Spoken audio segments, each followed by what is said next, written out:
하나님 아버지, 지난 한 주간도 지켜주심을 감사드립니다. 유독 춥고 눈이 많은 겨울입니다. 땅은 얼어있고 싹은 자라지 않고 차가운 땅속에 묻혀 있습니다. 하지만 반드시 봄이 오고 싹이 자라며 열매를 맺을 때가 있듯이 하나님께서 저희의 삶에 봄을 주시고 열매를 주실 날이 곧 올 줄 믿습니다. 혹시 그날을 기다리지 못하고 조급해하고 불안해하며 원망하는 마음이 저에게 있지는 않은지 주여 있었다면 주여 불쌍히 여겨 주옵시고 용서하여 주시옵소서. 인간적인 방법과 제약일에 들어섰다면 속히 돌이키고 주의 의로운 길로 들어서게 하여 주시옵소서. 오 주님, 주님의 은혜를 간절히 사모합니다. 우리의 영혼과 육신, 우리의 가정과 자녀들, 이웃들에게 은혜를 내려 주시옵소서. 연약하고 연로하신 성도님들을 붙잡아 회복시켜 주옵시고 모든 성도들 함께 모여 예배드리며 교제하며 주께 영광 돌리는 날 속히 오게 하여 주시옵소서. 우리가 그날을 기다리는 것보다 주님 오실 날을 더 기다리는 저희들 되게 하여 주시옵소서. 그날을 준비하며 깨어있는 자들 되게 하여 주시옵소서. 주여, 심판받고 사라질 수밖에 없는 이 땅에 너무 만족하지도 않게 하여 주옵시고 또 이 땅에 너무 낭망하지도 않게 하여 주셔서 오직 깨어 주의 오실 날을 위하여 교회와 성도들과 이웃들과 선교지들을 섬길 수 있는 저희들 되게 하여 주시옵소서. 사랑하는 하나님 아버지, 이 시간 주시는 말씀이 저희에게 생명과 능력의 말씀이 되어서 이 땅을 살아가는 힘이 되게 하여 주시고 영원한 생명을 준비할 수 있는 저희들 되게 하여 주시옵소서. 오늘 각처에서 함께 예배드리는 모든 성도님들에게도 동일한 은혜 내려주실 줄 믿사옵고 우리를 사랑하시는 주 예수 그리스도의 이름으로 기도드리옵나이다. 아멘.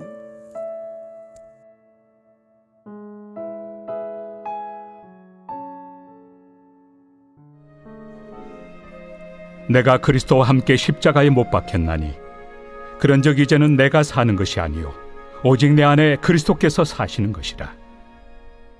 이제 내가 육체 가운데 사는 것은 나를 사랑하사 나를 위하여 자기 자신을 버리신 하나님의 아들을 믿는 믿음 안에서 사는 것이다. 할렐루야. 오늘도 주님의 말씀 가운데 많은 은혜 임하시기를 주님의 이름으로 축원합니다. 낀 일을 놓치면서까지 일하는 사람들에게 우리는 이런 말을 하곤 합니다. 밥 먹고 합시다. 다 밥 먹고 살자고 하는 일인데, 그렇지요.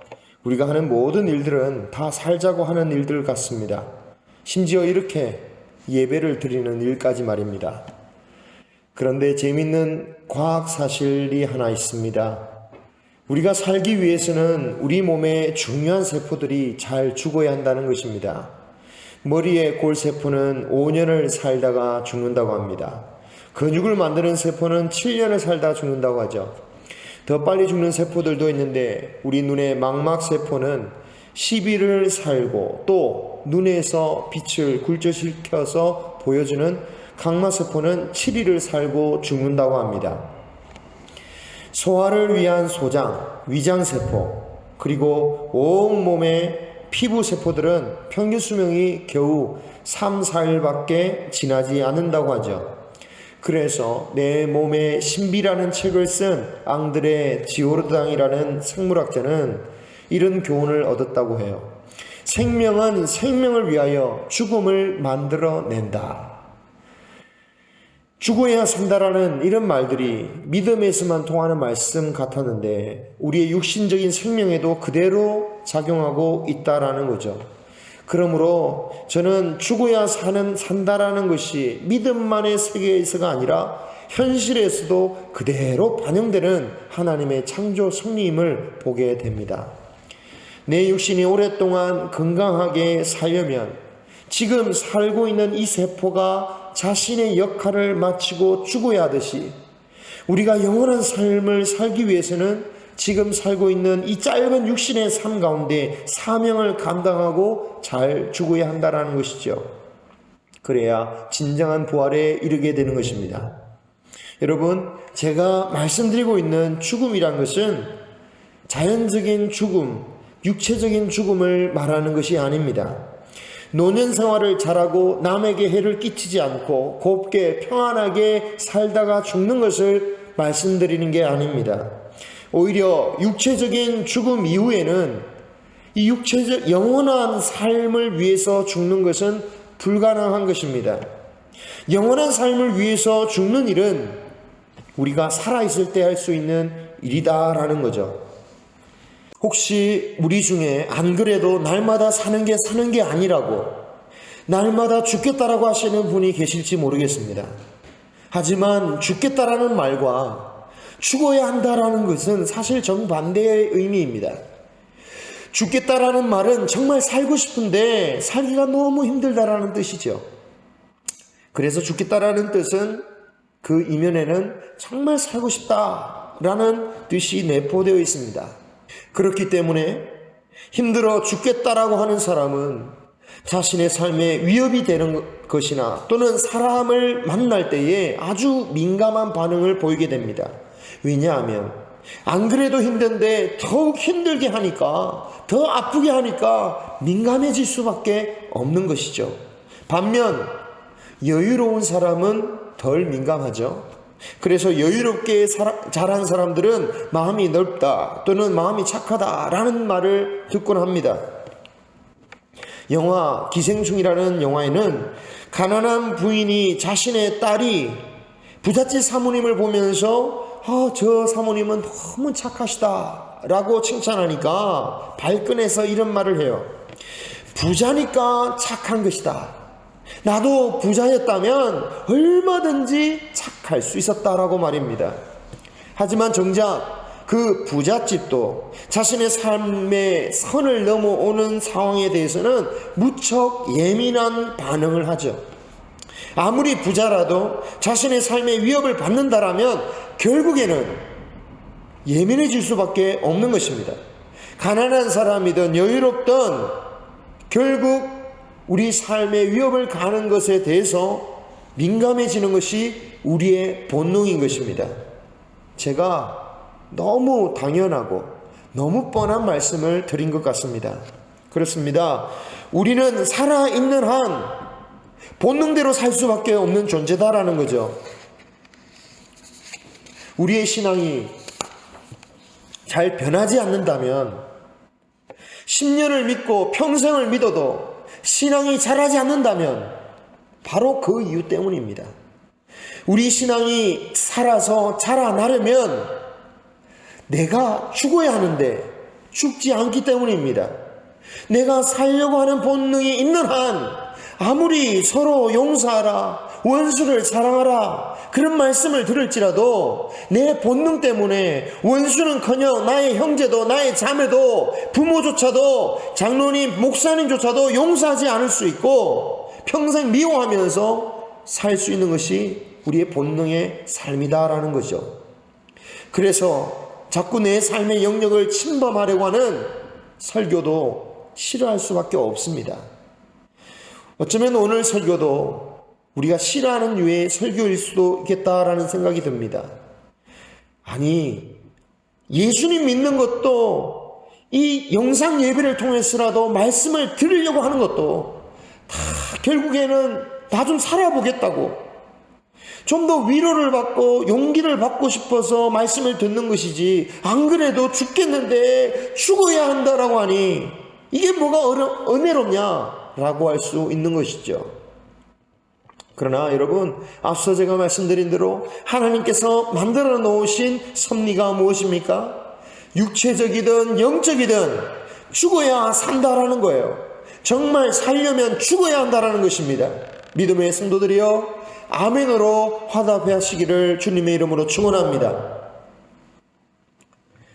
죽어야 산다는 것을 믿으신다면 그럼 도대체 죽는다는 게 어떻게 하라는 것인지 알아보겠습니다. 바울은 이 죽음에 대해서 갈라디아 2장 20절 전반절에 이렇게 설명합니다. 내가 그리스도와 함께 십자가에 못 박혔나니 그런즉 이제는 내가 사는 것이 아니요. 아멘. 바울이 말하는 죽음은 예수와 함께 십자가에 못 박히는 것입니다. 예수님의 십자가와 함께 못 박힌다. 그 의미는 무엇일까요? 혹시 바울이 예수 그리스도를 위해서 고난받는 것을 의미하는 것일까요? 전도하면서 겪었던 수많은 고초들을 말하는 것일까요? 아닙니다. 이 말은 예수님을 영접하는 순간 자신의 죄인된 옛사람이 십자가에 못 박혀 죽었음을 말씀하고 있는 겁니다. 로마서 6장 6절에도 바울은 동일한 말씀을 하고 있습니다. 우리의 옛사람이 예수와 함께 십자가에 못 박힌 것은 죄의 몸이 죽어 다시는 우리가 죄에게 종노릇하지 아니하려 함이라. 아멘. 이렇게 예수 그리스도를 영접하여 옛사람이 십자가에 못 박혀 죽게 되면 영적으로 어떤 일이 벌어질까요? 더 이상 그 누구도 나에게 옛사람의 죄로 책임을 묻거나 협박할 수 없는 것입니다. 왜냐? 그 옛사람은 예수 그리스도와 함께 십자가에 못 박혀 죽어서 끝나버렸기 때문입니다. 그리고 나는 그와 상관없는 새로운 사람, 새로운 존재가 된 것입니다. 이 일을 이루시기 위해서 예수님께서 자신의 피를 값으로 내어주셨습니다. 주님이 내어주신 그 값으로 인하여 과거의 죄만이 아닌 앞으로 모든 삶의 죄의 값까지 갚게 되었습니다. 이렇게 주님께서 죄의 값을 대신 치루어 주셨기 때문에 예수님께서 나의 주인이 되신 것입니다. 그러므로 바울이 자신이 죽었다라고 하는 것은 자신의 옛사람은 죽고 이제 예수 그리스도를 주인으로 섬기며 살아가는 것을 말하는 것이죠. 그렇다면 바울의 고백, 즉 내가 십자가에 함께 못 박혀 죽었다라고 말하는 이 고백은 바울만의 고백이 되어서는 안 될 것입니다. 바울처럼 예수 그리스도의 핏값으로 옛사람의 죄값이 치루어진 성도들, 즉 우리들도 모두가 해야 할 고백인 것입니다. 그렇습니다. 우리는 언젠가는 예수님과 함께 못 박힐 사람이 아니에요. 언젠가는 주 안에서 죽을 사람이 아닙니다. 우리는 예수와 함께 이미 못 박힌 사람이에요. 예수 그리스도를 영접한 사람은 이미 죽은 사람인 거죠. 이렇게 죽었기 때문에 나타나는 역사는 우리의 영혼이 살아나는 것입니다. 죽지 않았다면 우리는 아직도 영적으로 산 사람이 아닌 것입니다. 영적으로 거듭나지 않은 사람이다라는 거예요. 예수님은 니고데모라는 랍비에게 거듭나지 아니하면 하나님의 나라를 볼 수조차 없다라고 말씀하셨습니다. 그러니까 니고데모가 뭐라고 묻습니까? 어떻게 늙은 사람이 다시 태어날 수 있습니까? 이처럼 사람은 항상 사는 데에 관심이 있습니다. 그때 예수님은 사람이 물과 성령으로 나지 아니하면 하나님의 나라에 들어갈 수 없다라고 말씀하셨죠. 어떻게 다시 태어납니까? 라고 물었더니 물과 성령으로 거듭나야 한다라고 말씀하셨는데 이것은 죽음이 먼저 선행되어야 된다라는 것을 말씀하는 거예요. 물이라는 것이 죽음을 의미하는 것입니다. 물론 세례를 의미합니다. 그런데 이 세례가 죽음을 의미하는 거예요. 우리 교단에서 세례를 베풀 때에 물을 머리에 적시지만 이것은 약식입니다. 정식적으로는 물속에 완전히 끝까지 들어갔다가 머리까지 들어갔다가 다시 나오는 거죠. 저도 가능하면 이 세례가 침례로 하는 것이 좋다라고 생각합니다. 왜냐하면 세례의 의미, 그리스도인이 된다는 것, 거듭난다는 것이 무엇인지 조금이라도 경험할 수 있기 때문이에요. 물속에 들어가는 것을 어려워하시는 분들이 계십니다. 죽지 않을 줄은 알지만 그래도 근본적으로 그 죽음의 공포 때문에 그렇습니다. 그런데 사실은 그런 분이 더 제대로 경험할 수 있어요. 그리스도인이란 옛사람이 죽고 다시 거듭나는 것임을 온몸으로 경험할 수 있는 것입니다. 바울은 로마서 6장 6절에서도 세례가 죽음을 경험하는 것임을 말씀하고 있습니다. 무릇 그리스도 예수와 합하여 세례를 받은 우리는 그의 죽으심과 합하여 세례를 받은 줄을 알지 못하느냐. 아멘. 물론 세례 한번 경험했다고 완전해지는 것은 아니죠. 또는 내가 죽었습니다 라고 고백했다고 앞으로 영원히 죽은 사람으로 살아가는 것도 아닙니다. 그렇기 때문에 우리는 항상 날마다 자신을 죽은 자로 여겨야 합니다. 잊지 마시기를 바랍니다. 우리가 살기 위해서는 가장 먼저 해야 할 일은 내가 죽는 것입니다. 저는 종종 잘못된 구원의 확신에 대해서 말씀드린 적이 있습니다. 예수님을 믿습니까? 라고 질문하면 예! 이런 대답에 당신은 그리스도인이십니다.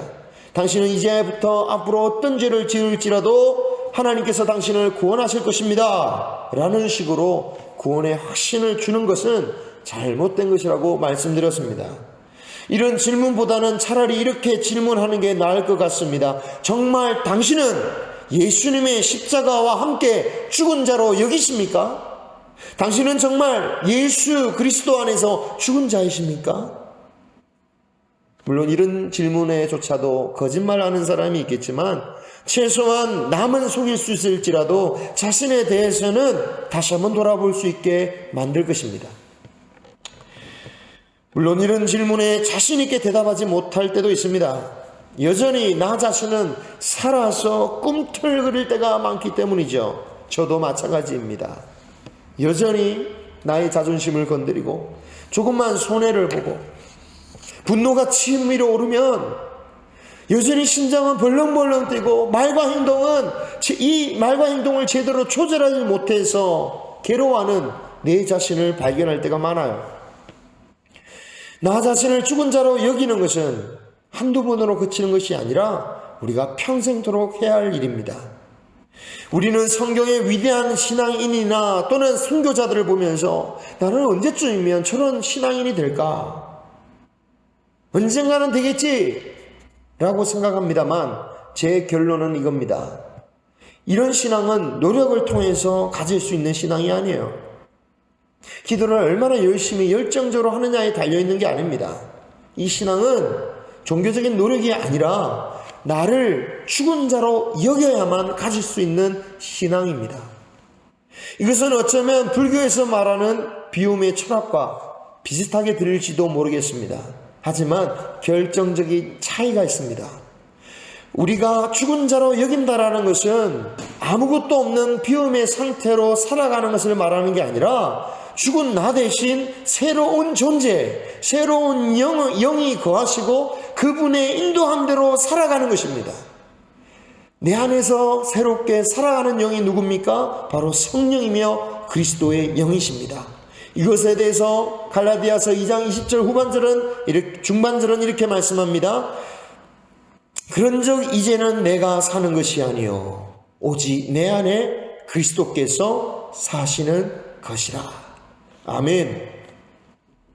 로마서 8장 9절은 또 이렇게 말씀하십니다. 만일 너희 속에 하나님의 영이 거하시면 너희가 육신에 있지 아니하고 영에 있나니 누구든지 그리스도의 영이 없으면 그리스도의 사람이 아니라. 아멘. 바울은 하나님의 영과 그리스도의 영을 성령과 동일하게 말씀하고 있죠. 예수님께서 니고데모에게 물과 성령으로 나야 한다고 하셨는데 여기서 우리가 할 수 있는 게 무엇입니까? 거듭남이란 것은 단지 내 자신을 죽은 것으로 여기는 것으로 끝나는 게 아니라 내 안에 성령님을 모시고 성령의 인도함대로 살아가는 것, 그것이 바로 거듭남이라는 것을 말씀하신 거죠. 바울은 이렇게 자신이 죽고 성령님을 모시는 상태에서 사는 것을 이런 식으로 표현합니다. 갈라디아서 2장 20절 후반절, 이제 내가 육체 가운데 사는 것은 나를 사랑하사 나를 위하여 자기 자신을 버리신 하나님의 아들을 믿는 믿음 안에서 사는 것이라. 저는 이 말씀이 마치 새들어 사는 세입자의 말처럼 들립니다. 원래 바울은 옛사람의 육체라는 집 속에서 살았습니다. 그런데 육체의 집은 죄값이라는 엄청난 빚을 떠안고 있었죠. 이 빚을 갚을 길은 이 집을 파는 길, 즉 이 육체를 죽음에 파는 길밖에 없습니다. 그런데 예수님이 자신의 피값으로 빚을 갚아 주셨습니다. 그래서 나는 더 이상 그 빚을 갚을 필요가 없게 된 거죠. 그렇지만 이 육체의 집에 있어서 더 이상 주인은 내 자신이 아닙니다. 그래서 바울은 자신을 마치 세입자처럼 말하는 거죠. 세입자는 이 육체의 집에서 아무것도 주장할 수 없습니다. 오직 집주인의 말대로 살아가야 되는 거죠. 성령 충만을 강조하지만 자신이 주인인 것처럼 살아가는 사람들도 있습니다. 능력 많으신 성령님을 인정하지만 그 능력 많으신 성령님께서 인생의 주인인 나를 위해서 내 소원과 욕망을 들어주시기를 간절히 바라는 거죠. 이런 신앙은 잘못된 방향으로 가기 쉽습니다. 거듭나기 위해서 1차적으로 필요한 것은 내가 먼저 죽는 것이고, 그래서 주님을 나의 주인으로 인정하는 것입니다. 그래야 주님의 뜻대로 살 수 있고 인도하심을 받을 수 있는 것입니다. 사랑하는 성도 여러분, 죽어야 산다는 말씀, 이 말씀이 우리에게 부담을 주시는 말씀이 아니라 복된 말씀인 것을 믿으시기 바라요. 우리의 신앙을 통해서 누리기를 원하는 진정한 기쁨과 즐거움과 능력과 기적으로 인도하는 것은, 그 첫걸음은 내가 죽는 것입니다. 우리 사랑하는 성도님들이 지금 현재 어려움을 겪고 있습니다. 우리가 이 위기를 극복하기 위해, 살기 위해서 더욱 힘을 차리고 더 열심히 사는 것도 중요하겠지만, 그보다 먼저 우리 자신을 그리스도 안에서 죽은 자로 여기면서 살아가야 됩니다. 거기에 하나님께서 살리시는 역사가 임할 것입니다. 그리고 그 일은 영적인 일로만 그치는 것이 아니라 우리의 육체적인, 우리의 물질적인 일에까지 영향을 미칠 것입니다. 죽은 자로 여기는 자에게는 용기가 생기게 마련입니다. 이미 죽은 자로 여기기에 어떤 두려움도 더 이상 문제가 되지 않는 것입니다. 옛날 소련 공산당 시절에 루마니아의 독재자 차우세스쿠 대통령은 1989년 민중혁명 때에 한 사람씩 붙잡아서 처형을 하는데, 그 중에 한 명은 똑바로 쳐다보면서 이렇게 말했다고 해요. 당신의 최대 무기는 나를 죽이는 것이요, 하지만 나의 최대 무기는 죽는 것이요. 그렇습니다. 최고로 무서운 사람은 죽음도 무서워하지 않죠. 그런데 그보다 더 무서운 사람은 이미 자신을 죽은 사람으로 여기는 것입니다. 만일 우리가 정말 그리스도와 함께 십자가에 죽었다면 우리는 이 세상에 살아가는 모든 절망도 이겨낼 힘이 있는 것입니다. 세상에 무서울 것이 없는 것입니다. 비록 어려움을 당하였지만 이러한 믿음으로 우리는 이 모든 일을 극복해낼 수 있는 줄 믿습니다. 사랑하는 성도 여러분, 우리 올 한 해는 죽었다고 생각하기를 원합니다. 이 말씀은 자포자기하라는 말씀이 아닙니다. 나를 쓸모없는 존재로 여기라는 말씀도 아닙니다. 우리는 홀로 죽은 것이 아니라 그리스도와 함께 죽었습니다. 그리고 주와 함께 죽은 사람에겐 이런 약속이 주어져요. 로마서 6장 4절 말씀입니다. 그런즉 우리가 그리스도와 함께 죽었으면 또한 그와 함께 살리라. 다시 한번 같이 읽어보겠습니다.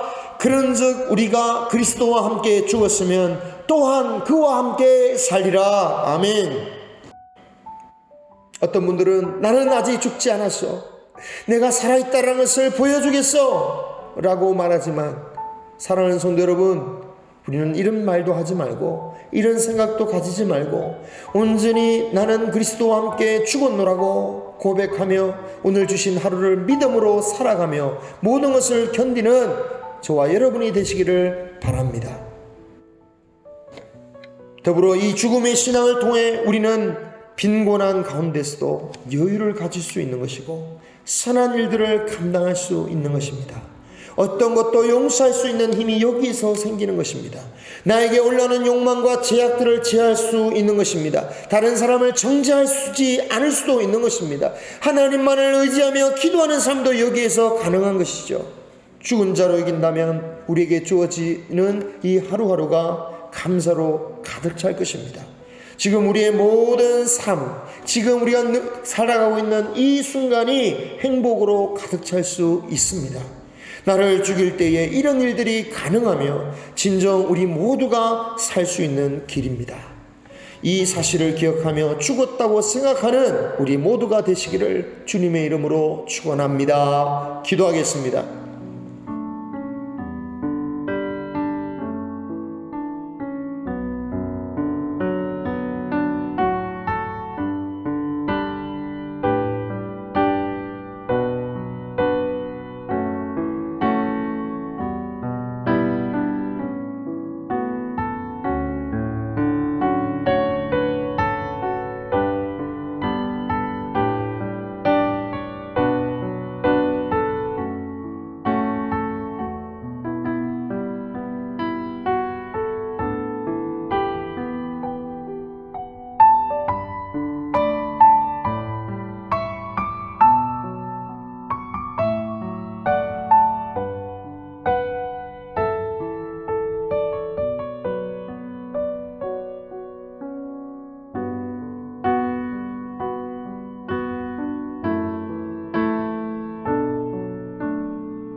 지금은 우리 주 예수 그리스도의 은혜와 하나님의 사랑하심과 성령님의 인도하심이 자신을 죽은 자로 여기고 주님을 나의 주인으로 삼고 살기 원하는 온 교회 성도들 머리 위에 이제로부터 영원토록 항상 함께 있을지어다.